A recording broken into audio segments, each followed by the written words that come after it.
gikan sa Mandawi na human-human na ang pagpamakuna sa mga health frontliners sa mga private o government hospitals nga himutang sa dakbayan. Aniya ang report. 17 na ka mga ambulance crew nga gisangunan sa Mandawi City disaster ang nabakunahan gamit ang AstraZeneca.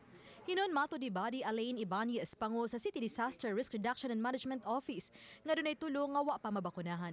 Like for example, the first day nato last Thursday, naatay mga 12 ka buok ta nga naka-schedule but tulo ato nila wala na baksinan kay taas og kanang blood pressure. Human sa mga ambulance crew ug sa decontamination team, isunod nila mga responders ug ubang mga kawani sa City Disaster nga moabag gihapon sa trabaho.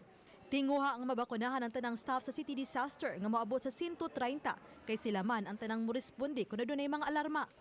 Mato ni Dr. Dominga Obenza, Mandawi City Health Officer, nga nahuman-human na ang pagpamakuna sa mga medical frontliners sa private ug public hospital. Karong adlaw ang mga crew na usab sa City Disaster nga gitahasan sa pagkuha sa mga pasyente sa COVID-19.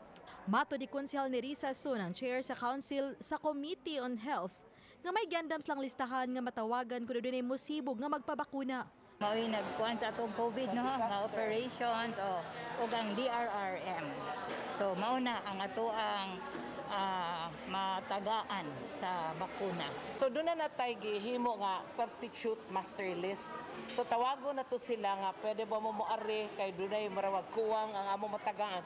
So ready na sila. Samtang sa dakbayan sa Talisay, minus pa ang nabakunahan gikan sa ilang gitarget nga 4,108 ka mga medical ug uban pang frontliners. 132 pa lang sa Talisay City ang nabakunahan sa AstraZeneca vaccine. Usa kanila si Dr. Lino Alanzado, Talisay City Health Officer. Nanginaut si Mayor Samsam Gulyas nga daghanaon niya ang mga frontliners nga magpabakuna karong simanaha. Hopefully this week we could start Sinovac. Sa Sinovac, we're expecting more na gusto magpa-vaccinate sa Sinovac. Uban ni John Sulon. Ako si Famary Dumabok. Balitang Bisdak.